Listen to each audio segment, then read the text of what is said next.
Well, welcome everyone to another edition of Ozarks Voices. Today's date is Saturday, May 28th, 2022. I'm Tom Peters, the Dean of Libraries at Missouri State University, and our special guest today is George Stovall. George, welcome. Stovall, I apologize. Stovall, I've been mispronouncing it for years, and GR never told me. You know, Well, he's nicer. you're perfection. So carry on. And we're in Cape Fear, Missouri. It's a beautiful day here in the Memorial Day weekend, the start of the Memorial Day weekend. So, George, welcome. Thank you. I'll start with a really difficult question. Where and when were you born? I was born in Springfield in the Baptist Hospital, October 22nd, 1931. 1931, so you were born into what we now call the Depression era. That's what they called it. Yeah, but you were saying that growing up, you were just a kid growing up. You didn't feel like you were. I didn't miss any meals, and my dad always just said, we're poor people.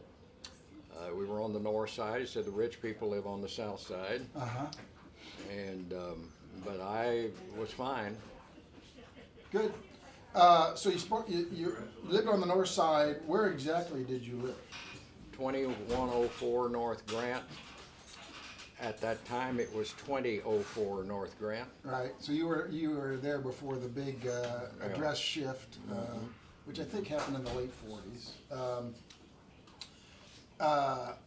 Now, I looked it up on Google Maps. She had left by the time you were growing up, but there's a famous actress by the name of Pearl White, who was a silent era actress. She did The Perils of Pauline. She lived just 2 doors south of where you grew up. I did not know that. Yeah. So she wasn't born in Springfield, but she grew up in Springfield. She kind of got into show business on at the theaters on Commercial Street. Yes. And did you ever go to anything at the Yes, Commercial I Street? remember the Granada and the Princess on Commercial Street. And they showed movies. Movies. Did they have any vaudeville shows? Or? Not that I know of. I do recall, as far as my memory, the Granada was the first thing I ever recall being air conditioned. Oh. And the afternoon movie started at 1 in the afternoon. Adults could come in the morning and just sit there for a quarter and with no movie going. They sat in the air. I remember that. Get cool for a quarter. I didn't know anybody else that had any air conditioning. And people did that. Some of them did, yeah. If it was a hot, muggy night. And when we went in, 4 or 5 guys, we'd go in for a dime in the afternoon. And Commercial Street was the main commercial street on the north side of For town. the north side, yeah, we hardly ever got as far south as the square. Yeah. All right. So what was it like growing up in the 30s? Well, normal. I had good parents. I'm an only child, but I also had 39 first cousins. 30 of them were in Springfield. 39 first cousins. My dad had 3 sisters that had 10 kids each. That's 30 right there. And I had others in California and so forth and so on. And there were always 4 or 5 other kids, in addition to my cousins, around the house. Yeah. So I didn't feel alone in any way. You didn't feel like an only child. No, I didn't. Always plenty of kids to play with. Now, you're not that far from Doling Park, were you? Did you ever go up to Doling Park? Went to Doling quite a bit, yeah. Hamburger fries and so forth. Yeah, roller skating? The skating rink, I wasn't very good. And ride boats on the little lake there, go in the cave at Doling. Yeah. And, I recall that. Did they have like bumper cars and some of those things? They as did. Well? Yeah. I'm glad you reminded they did. Yeah. So that was kind of a place to They go. called them Dodgems or something like that. Dodgems, yeah. Did they have any kind of a Ferris wheel or? They may have. And what about a roller coaster? When the They have a fair roller- would come to town, they had a Ferris wheel, you know. Yeah. And there used to be like what they call it, shoot the chute. There was like a big water slide. You'd go down into the lake. I don't recall that. Okay. Did you ever go there on the 4th of July? No, we tried to avoid that on the 4th of July. We had a big backyard party on the 4th of July, Uh huh. shooting off the fireworks, made homemade ice cream, Yeah. hamburgers, hot dogs, so forth. Uh huh. Any biscuits like this morning? Or? Don't remember biscuits. They were good. Those were good biscuits this morning. My grandmother and grandfather lived across the street. She made biscuits every morning. Really? I would go over there and get them. So you had plenty to eat growing up. I right? did. You know, you didn't. Where'd you go to? Where'd you go to grade school? I went to Bowerman, Uh huh. and then I went to Reed, and then I went to Central High. All right.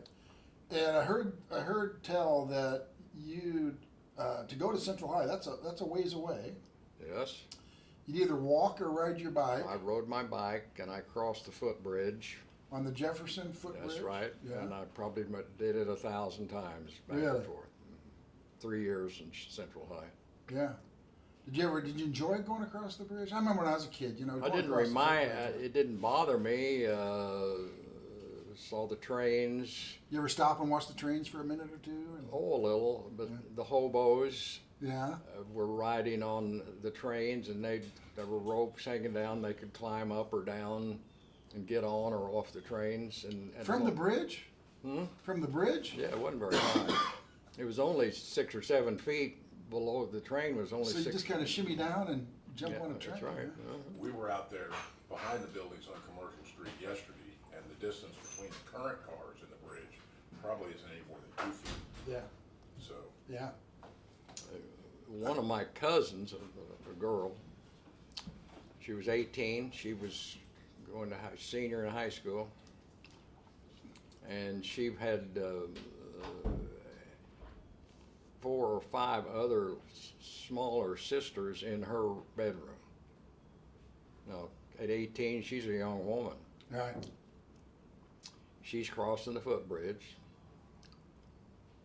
A train's going by. A guy climbed up and then grabbed her and kissed her and said, "You want to get married?" And she said, "Yes." They went So it was back, a short courtship. they went back down on the train, which was going east, and they wound up in St. Louis. She called her mother and said, "I'm married." "How long have you known this man?" "About 4 hours." It did last over 50 years. Really? They were married for more than 50 years. One of my older cousins. Yeah. Wow. Well, maybe I should try that. That was the early Match.com. I'll drink to that. So let's see. You were born in 31, so you were probably in high school. Well, I graduated in 49. 49. Okay, so before we get to high school, World War II.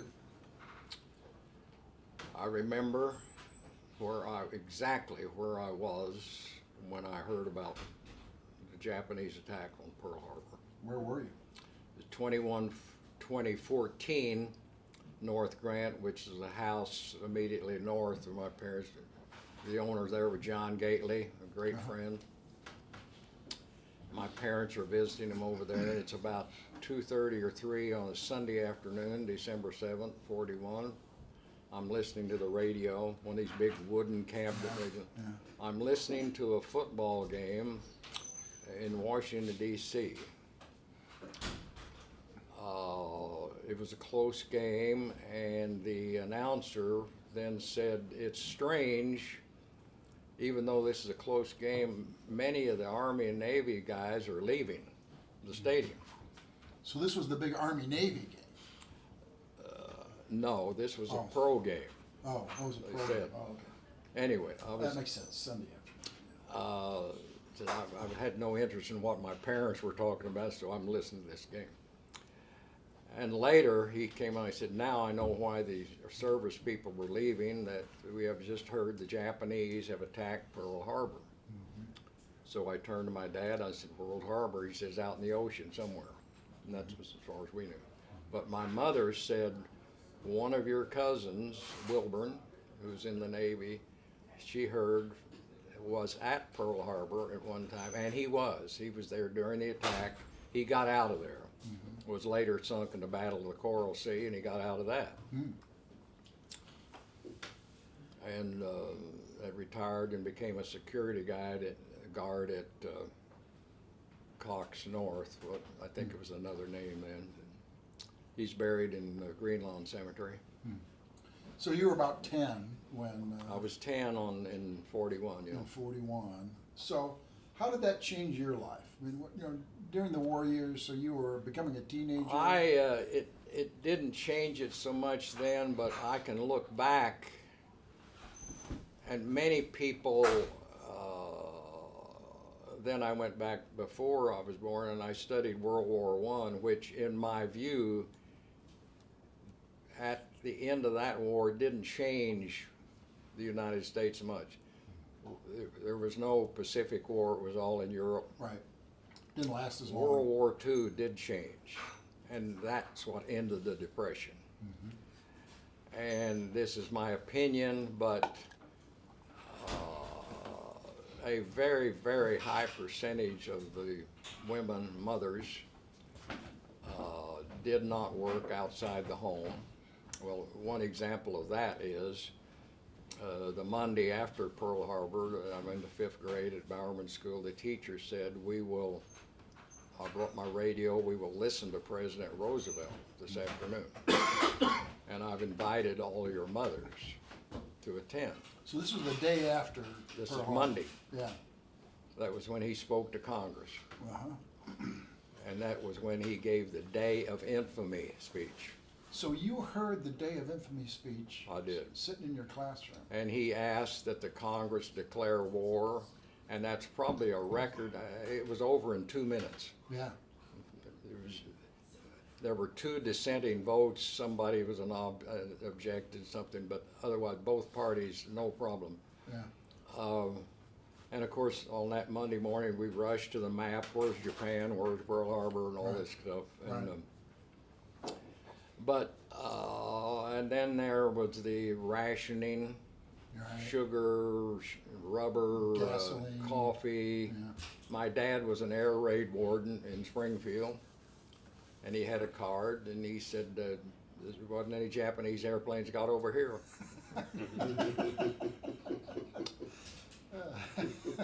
And he was a bit too old for the draft. He had to register. I was too young. Right. Had the atomic bomb not been used, both of us would have been in, because the war would have lasted at least 3 more years. Yeah. We would have won, but it would have lasted that much longer. Just taking that long. Did you ever, so you talked about the rationing, but they're also like, rubber drives and metal drives. Rubber, tires, speed limit was 35 miles an hour. You could only get so much gas, 5 or 6 gallons of gas a week. I remember they started recapping tires on Commercial Street. The first recaps, the guy drove out and the recaps all came off the tires. Still kind of works that way. I do remember my dad bought a new set of tires we had a 36 Chevrolet. He bought 4 new tires, which cost him, I think, $42. That's with the tubes. They were not tubeless back then. Right, tubes tires, yeah. So that really kind of, like you say, that ended the Depression. The economy was in my view, that's what ended the Depression. Yeah, and the economy just jumped into full bore. Well, and the major thing that changed the United States that World War I didn't change, there were so many, the women after World War II did not go back into the home. They stayed at work because they realized it's easier to work outside the home than inside the home. Besides that, I get paid. And in my view, and I'm not an expert on this started the deterioration of the home life. and juvenile delinquency. In the 50s and Mm-hmm. yeah. How did it affect your how did the war affect your daily life? Was it Well, any different? I didn't know. I didn't have any hard time. The rationing, I remember that, but I didn't drink any coffee anyway then. The sugar was rationed. Shoes, you could only buy shoes a certain kind. I forget that.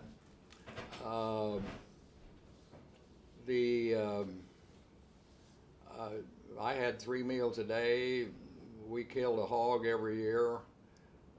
Not right there on 2104, but right outside of town. And I did not knowingly have any real problem because of the war. Yeah. School just went on, and That's right. yeah. That's right. So you mentioned killing a hog. So were you there when they'd killed the hog and Oh, yes. scald it and You shot them in the head with a .22. I did that. really? Then there was a knife to the throat, and Yeah. they slit him open, and everything ran out. Yeah. And there you take it from there. Yeah. And it was the greasiest mess you ever saw. And But you do we- what but we in the had fall, late fall? Is that when you do? When you do? Usually around Thanksgiving. Around Thanksgiving. Was it be an all-day job? Yeah, because there were 4 or 5 families, they'd kill 5 or 6 hogs. Yeah. And you said you had a spot up north that you did it at? It was out on North National, about halfway between Kearney and Green Lawn Cemetery. We had some friends out there. They had a few acres. We killed them out there. All right. About where that little creek goes across under National? Somewhere out in there, you know. Yeah. We drove by there yesterday. Yeah. I tell you, their name was Griffin. Uh-huh. They had one son who was 3 or 4 years older, Joe, who was ragtime Joe on the ball knobbers for years in Branson. Yeah, he could play every instrument. As far as I know, he never had a lesson on anything, but he was just good. Yeah. So if you were a teenager in the 40s, did you listen to the radio a lot? Yeah. What station did you listen to most often? KWTO, Uh-huh. and then KTTS came out. Then we had FM. Yeah. But the big thing was my mother was always listening. Maul Perkins. We would Saturday night we would also listen to the Grand Ole Opry. Uh-huh. Minnie Pearl, Roy Acuff. Yeah. I also recall, now I don't remember these dates, but there was some disturbance in Nashville, who was the country music capital of the world and probably still is. But Red Foley was there, and he fell out some with the higher-ups, Yeah. and he came to Springfield. Yeah. You remember that? Yes, and he brought his son-in-law, Pat Boone. Yeah. And they started the Ozark Jubilee. Yeah. They had part of it in the Shrine Mosque, and they had part of it, which I think was in the Gilloy's Theater there on South the Street. Jewel. It was in the Jewel. The Jewel Yeah. Theater. Did you ever go? Yes, Did you? yeah, but I enjoyed it more in the Shrine Mosque for some reason. Uh-huh. And the Shrine Mosque remembers, I remember one thing, it's something you haven't asked me, but I was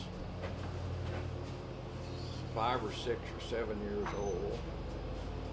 My father was prejudiced against black people, and he didn't call them black, he used the other word. Yeah. But he did admire Joe Louis, who was the heavyweight champion of the world. Yeah. And Joe Louis came to Springfield for some exhibition bouts in the Shrine Mosque. Uh-huh. And we went over and met him when he got off the train. It was in the winter. He had on his, and my dad was holding me up so I could see, and I said, "Hey, Joe." And he came over and patted me on the head. I remember that. And then we went to the Shrine Mosque, and there were 3 round exhibition matches. And some of the guys were pretty good, and They had larger gloves, and so theoretically nobody would hurt. Yeah, they were exhibitions. Yeah. And of course, there was one guy, the last guy that fought Joe Lewis. He did something he shouldn't have done. He hauled off and he hit Lewis in this called kidney punch. Uh-huh. And the crowd just, there was total silence. Yeah. And Lewis took his mouthpiece out and said, "Don't do that again." And he didn't do it again. Don't do that again. That's right. And the way he said it, you believed it. Yeah. Yeah. There was a show before the Jubilee called Corns a Crack. Corns a cracking. You remember that? That was Slim Wilson, and the KWTO had Yeah. Slim Wilson was a guitar picker and a Right. fair singer, and he had Aunt Martha, his sister, had a pancake house. Yeah. Her dishwasher was Willie Nelson Yeah. for a while. Willie wanted to get on the Jubilee and he couldn't get on. Yeah, He didn't have enough money to get he back made to it in Texas. so he Nashville, though. washed- washed dishes for a while. Then he, yeah, that's right. And those memories, at my age, I think my memory is better there than what happened earlier this morning. Yeah. During the war, there were war bond drives. Many movie stars and others came to the Shrine Mosque. I remember Ronald Reagan came there. Did you see Ronald Reagan on that parade? And, yeah. And, I can't remember the name of the movie that was premiering, but well, he was a mediocre actor, in my opinion. And he had a line, he said, when I was, I knew in Hollywood, I knew Clark Gable, Jimmy Stewart, everybody, and I knew I was not as good an actor as they were. But when I became president, I thought I'd be the best actor in Washington. Boy, was I wrong when I met Congress. And that's what he said. I don't think that's changed much either, too. So did you play sports at all when you were a boy? Yes, Young man? I was a good ball player, Baseball? baseball, What'd you play? What position? shortstop, and I thought maybe I could, and I listened to the Cardinals on Yeah. radio. Never heard of a TV at that point. And coming out of high school, well, I was better than some of the high school guys, and I got on what was called American Association Legion or something. Anyway, we had a good team, and I was going to go try out at Mickey Owens' tryout camp, Which is over there west of which town? was going to be at Nixon. Oh, Nixon. I didn't go because the day before that we had a game with Joplin came to town, and they brought the person they called the kid from Oklahoma. His name was Mickey Mantle, Uh-huh.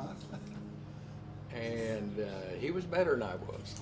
To So say the you least. played against Mickey Mantle? I did, and he played shortstop, and I was a better shortstop than he was. But that ends right there. And I got to talk to Mickey after he had retired from the Yankees. He was so gracious. Talked to him for 30 minutes in Tulsa.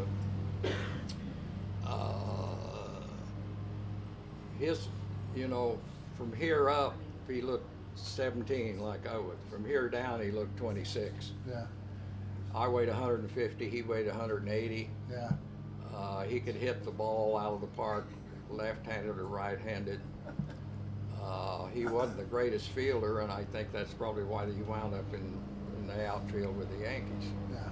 He grew up admiring Stan Musial, as I did, Uh-huh. and so I reminisced, but that game told me this kid is a major leaguer and I'm not.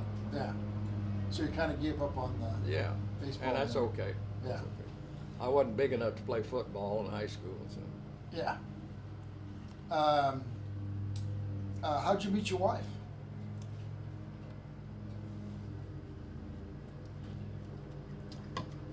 we were in high school together. I was a senior, she was a junior. But her family we went to Hamlin Baptist Church there on West Atlantic. And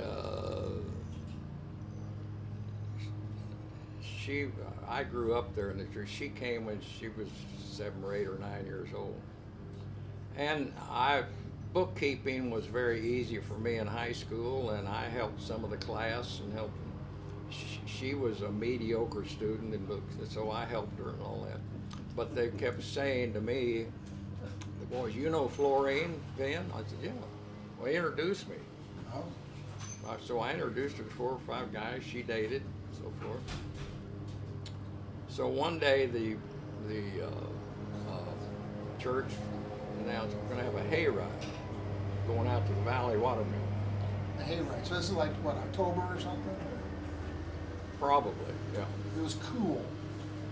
Yeah, Was it nighttime? yeah. It was going to be on a Monday night, as I recall. A Monday night? Yeah. We sure wouldn't go on Sunday.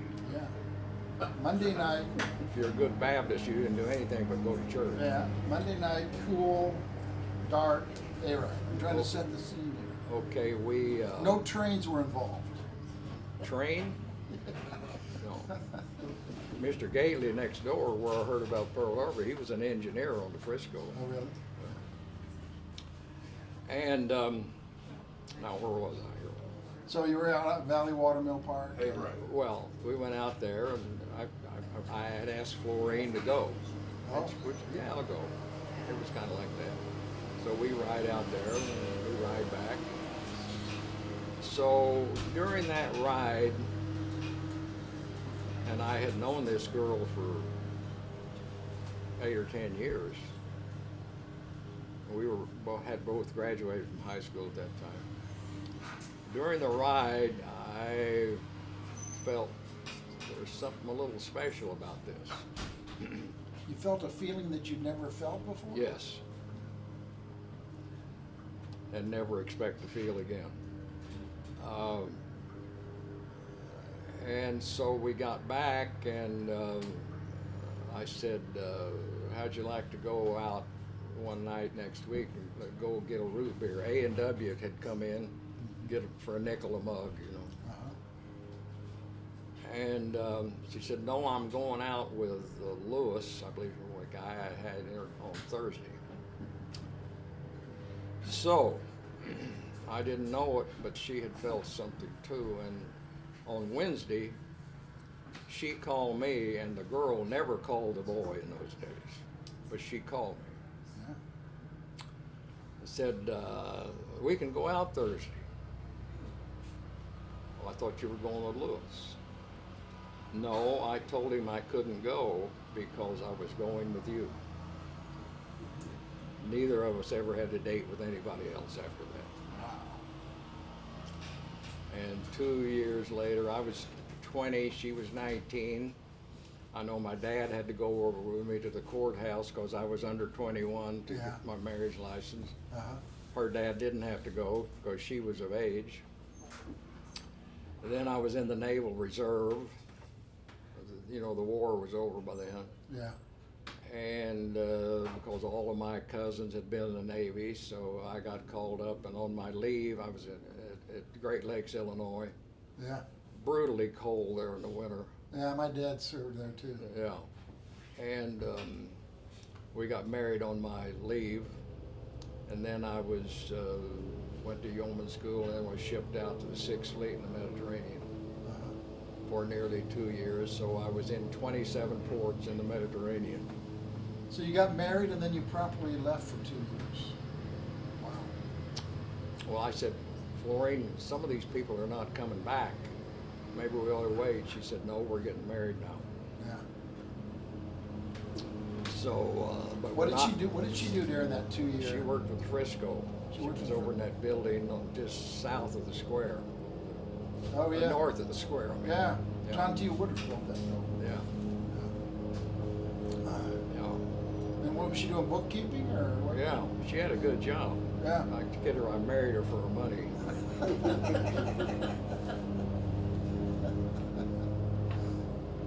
And so then you came back from the Mediterranean I came back from the Navy, went back. I had been working at the Gospel Publishing House, the headquarters of the Assemblies of God, uh-huh. even though I was a Baptist, and they accepted me very well. There were other people there. Yeah.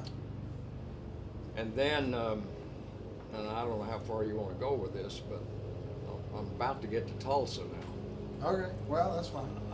Nothing wrong with Tulsa. My boss knew he was supposed to get a promotion at the Gospel Publishing House. For whatever reason, he didn't get it. And I don't know. So he left his employment there. Okay, I continued to work there. A year or so later, he called me one night and said, I'm here in Tulsa. I'm working with the Oral Roberts organization. They have some openings for some management trainees. I think you ought to give it a try. I did. And I was 57 years with the Oral Roberts organization. Wow. And I wound up, other than his family, probably knowing him as well as anybody ever did. Yeah. And he made me better than I would have been. 57 years. Well, I was 30 in the what was called the. Do you want to go on into this? Sure, sure. In the Oral Roberts Evangelistic Association, that was the original, or that was way before Oral Roberts University. Yeah. Okay. And I was working with. I remember when I first went to work at the Gospel Publishing House. I went down on to the post office and got their mail, which was about 400 letters. The first time I got Oral Roberts mail, there was 75,000 letters. Wow. And we went up to over 200,000 a day. 90% of them had no money in there. But that's how the university was built. 200,000 letters a day. That's a lot of letters. I mean, Well, we had 400 people working on it. yeah. And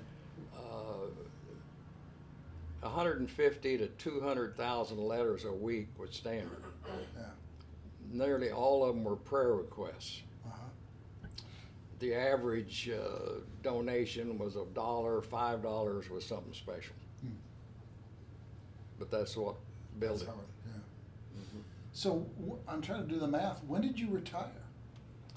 Well, I retired more than once. It was 55. I started 55. I retired after 30 years in 85, but I was then chairman of the board of University Village Retirement, where I live now. Uh-huh. And I frankly got, and I was working with Richard, his son. His earlier two children had died. Rebecca, she and her husband were killed in a plane crash. And Ronnie, their oldest son, he took his own life. Mm. And Richard is the third. And Richard was a good guy, very talented singer, a great singer. Mm-hmm. And his wife was also. But he decided he couldn't work with me and so forth because his dad was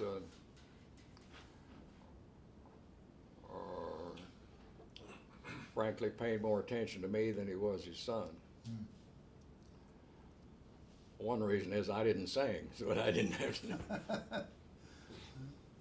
So I retired and stayed as chairman of the board of University Village. After 1 year, we had to dismiss the person who was running that, and he asked me to go out there and run that for a year. That lasted another 18 or 20 years. Then I was a consultant after that. Oh. So I didn't retire until I was 72 or something like that. Which now seems like 100 years ago. And now that's probably more you wanted to know about that. Well, that's good. So then How often did you come back to Springfield when you were living in Tulsa? When we first got there, we came back every week, Really? and that was several years before the turnpike was in. Yeah, so I was gonna ask you, did you So we drive went through all- 66? 66, Joplin, Yeah, Baxter Springs, Kansas, Yeah. Veneta, you know, Claremore, et cetera, Yeah. et cetera, et cetera. yeah, Took about 4 hours. yeah. 2-lane, 2-lane, trucks all over the place. yeah, Yeah. No air conditioned car. yeah. Then Do you have a favorite spot to stop for a meal or something? I don't know. There was nothing over the turn. But we stopped some in Joplin Yeah, and maybe in Claremore. yeah, But we usually pack a sandwich and just go for it. You know? yeah, yeah. A lot of truck traffic though. Mm-hmm. Yeah, And we had a family. Our first 2 children was a girl. She only lived 4 years. Our second one was a boy. He just lived a couple of days. Jim is our third. Bob is our fourth. And when, I'll tell this when Bob already knows what I'm going to say. The youngest always takes the hit. And I'll do remember that I'll tell another one about Jim. His sister Nancy died and she was in the hospital, and I came home to tell Florine we no longer had a little girl. And Jim's about 1 or something. He said, "Where is sister? Where is sister?" Well, I took him out in the backyard and I said, "Sister went to heaven." So you go across to the neighbor, said, "Sister just went to heaven." it was news, huh? Yeah. Then when Florine was pregnant for the last time, and of course in those days we didn't know if it was going to be a boy or a girl. We didn't have any of this reveal stuff. Right, You know? right. And GR does have blue on how it, about too. that? And so we take off, and in the middle, I feel the bed, it's wet. Oh, yeah. I hit her on the tail end, and I said, "We better get out of here." She said, "You're telling me." So we get in the car, and I thought she's going to have this before we ever get done. I'm speeding. I passed 2 police cars. They followed. They didn't turn their lights on. They told me later that we would have if you hadn't turned in there. We'd turn into emergency. And they assisted her and all that. And one of them said, "Is this your first?" And she pointed right at him and said, "This is the last." And in 18 minutes after we got there, the doctor came out holding our boy. Oh, wow. Yeah. So you did need to get to the Oh, yeah, hospital. yeah. So we're here in Cape Fear, but you spent some time up in Springfield yesterday? I spent a lot of time up at Lake of the Ozarks Oh, when yeah. I was a kid. Gately next door had a place up there. Oh, yeah. And there was some interest. Of course, we fished a lot. When Dad was very seriously ill when I was about 10 or 12 years old, thought he was going to die. He had typhoid. He and I stayed up at the lake a lot with the Gateleys. And I fished and hunted and did a lot of things.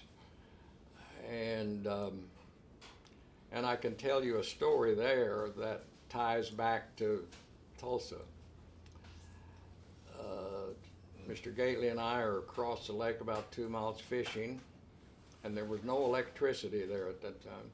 And we see this airplane coming in low, and I didn't know the first thing about airplanes.